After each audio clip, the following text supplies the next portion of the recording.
Good morning mga kapatid. Isang magandang maulan na umaga sa lahat.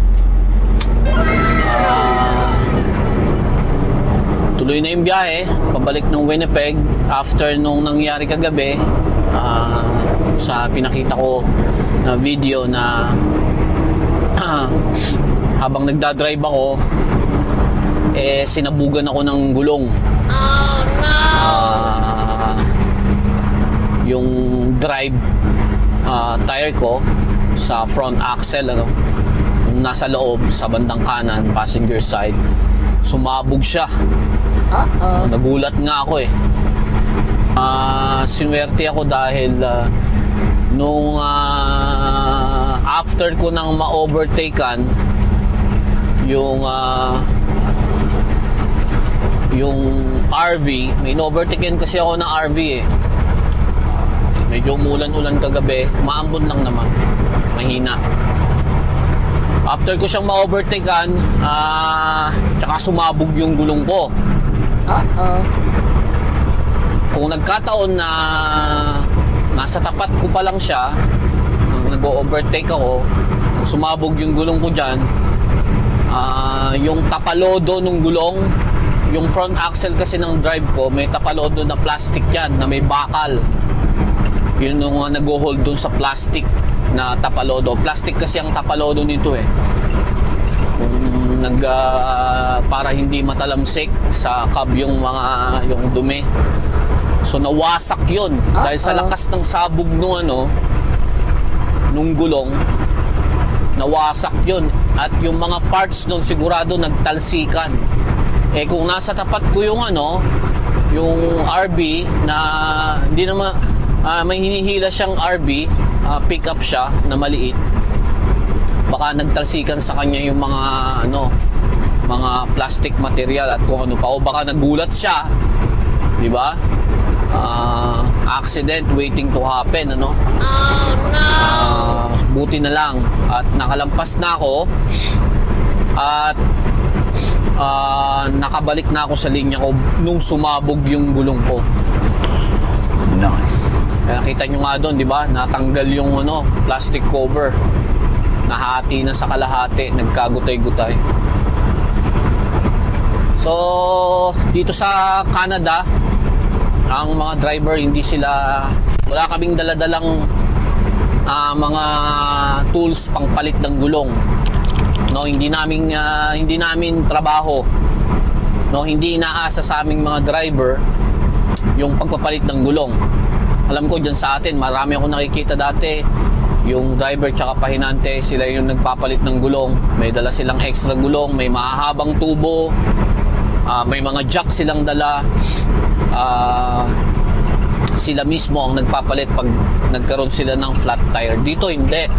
Iba dito, merong pupunta sa'yo na service, tire service, na tatawagan mo, In my case, tinawagan ng company ko, ibibigay ang location ko, ibibigay kung anong kailangan kong gulong at kung ano yung mga gagawin.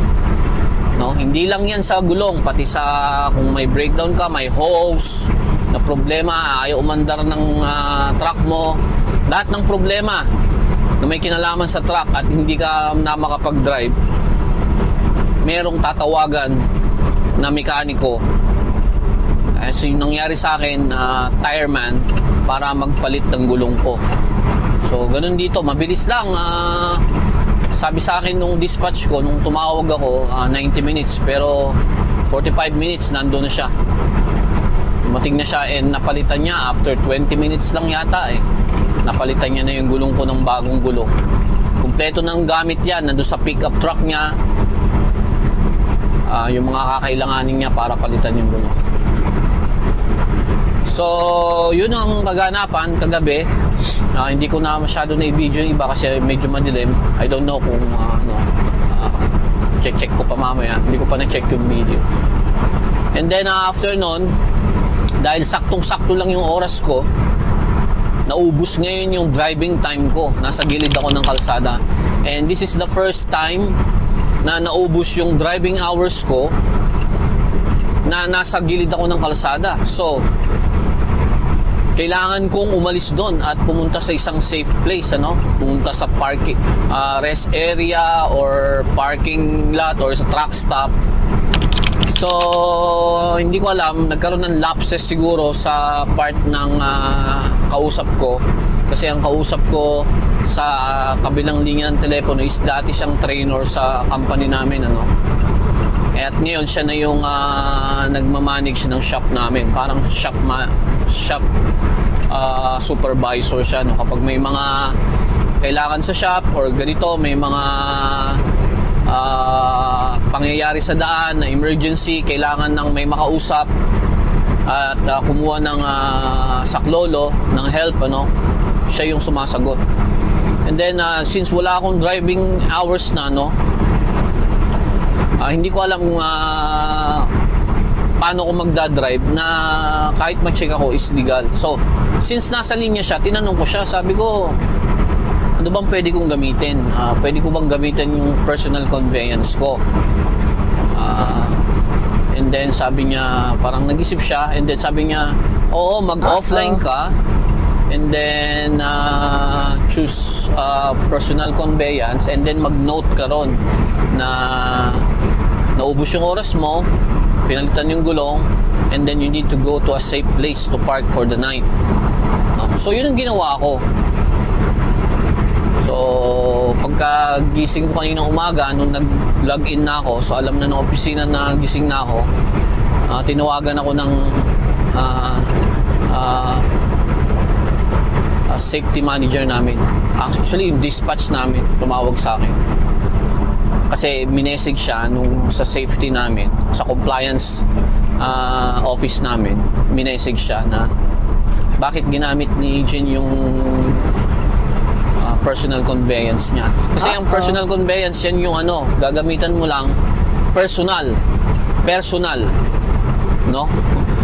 Ba, kailangan mong mamili sa, nagpark ka sa isang truck stop, tapos gusto mong pumunta ng Walmart, pwede mong gamitin yung personal conveyance mo. Dito sa Canada, sabi ng dispatch ko, parang napapagbaliktad ko kasi ang US and Canada eh. Dito, kailangan i-drop mo yung trailer, and then naka-bobtail ka, yung tractor lang dala mo, and then you can go and drive for your personal reason, like yun, mamimili ka nga, di ba? Or pupunta ka sa isang place na gusto mong ibisita, ba nagre-reset ka, kailangan mo nang gamitin yung truck as for personal purpose, gagamitin mo yung personal conveyance. Pero kapag may kinalaman sa load at may trailer na connect, hindi pwedeng gamitin. So sabi sa akin ng dispatch ko, ba't ka, in-explain ko sa kanya na ganito, ganyan, tinanong ko si ganito, at yun ang in-advise niya sa akin dahil first time na nangyari sa akin na naubusan ako ng oras. So sinunod ko lang kasi at that time hindi na ako makapag-isip ng kung ano talaga ang gagawin sa mga ganong sitwasyon. So hindi ako aware sa pwedeng gawin. So yun nga, pinaliwanag sa akin, hindi daw pwede yun. So ang gagawin ko lang is magla-log off ako and then put a note there na kailangan kong mag-move to a safe place. That will be enough. Hindi ko kailangan gamitin yung personal conveyance. Though valid yung reason, pero hindi yun yung pinaka-appropriate action na gagawin ko para mag-drive ako kahit wala na akong driving hours. Simple as logging out, put the reason there, kasi mare-record naman yung location, kung ilang oras ka nag-stay doon, tapos mag-take ka ng pictures or video, and then you drive dun sa truck stop, then kapag na-pull over ka, then you have evidence. Pero hindi tama na yung personal conveyance ang gagamitin. Incorrect yun. So, kumbaga, pagka na para ako and then chinek yung log ko, may ticket pa rin yun. Kumbaga, baka hindi pa rin ako pagbibigyan ng makakahuli sa akin kung bakit nagdadrive ako kahit wala ng driving hours. Napaka-serious ng policy, ng rules nila regarding sa driving hours ng mga commercial driver dito sa North America. Kapag wala ka ng driving hours, hindi ka na pwedeng mag-drive. Kailangan wala ka na sa kalsada, or else very stiff ang fine sa pag nahuli ka. Dahil iniiwasan nila, kaya meron yan na nagmo-monitor sa amin na ELD, yung maliit na computer na yan, to check kung nagpapahinga ba kami ng tama at wala na kami sa kalsada pag naubos na yung allowed driving hours namin. Napakahigpit ng penalty dyan. Penalty sa driver, penalty sa company na rin kapag may violation ka sa hours of service mo. So, kaya ang mga driver dito, nahasa sila na mag-trip planning, no? Route planning, trip planning, bago mag-start ang araw. Alam na kung saan mag-i-stop, anong oras mag-i-stop, magpapahinga. Na plano na namin yan. It's just unforeseen circumstances last night na meron na lang akong I think 45 minutes, pero parang 10 minutes na lang ako sa stop ko eh. 10 minutes na lang. And I still have 45 minutes, pero dahil nasabugan nga ako ng gulong, no? Mahirap naman na i-drive ko yun ng ganon. Pag nahuli ako, bawal din yan. Malaki din ang penalty dyan. And maraming possible na maging problema. Like, baka masira yung gulong, matanggal, pumailalim, maka-aksidente ka ng iba. Marami. At pag nahuli ka dyan, nako, matindi rin ang penalty niyan. So, dun lang tayo sa tama. So, nag-stop ako sa gilid. And then nag-seek ako ng help sa opisina. And then napakalanganin nung pinag-stopan ko. Then nag-drive ako sa exit ramp. Mga lang naman 2 kilometers na yung gulong ko is sumabog na, no? So yun yung kaganapan. Kung makikita nyo mga kapatid, lahat dito in proper order lahat. May mga rules na kailangang sundin, may mga policy ang kumpanya at policy and rules ang gobyerno na kailangan mag-interconnect, sa pagsunod sa company policy. Kailangan number 1 priority na sundin yung rules ng gobyerno, no? Ng Transportation Bureau dito sa Canada, no? So sa mga pupunta rito, once na nandito na kayo, mas maiintindihan nyo, mas maunawaan nyo kung ano yung mga pinagsasabi ko. So yun lamang gusto kong i-share sa inyo mga kapatid. Napakalakas ng ulan kanina sa Calgary nung nag-start ako ng umaga. At dito papasok na ako ng lampas na pala, nakapasok na ako or palabas pa lang ako ng boundary, Alberta to Saskatchewan. So bukas pa ng umaga or before lunch ang dating ko sa yard.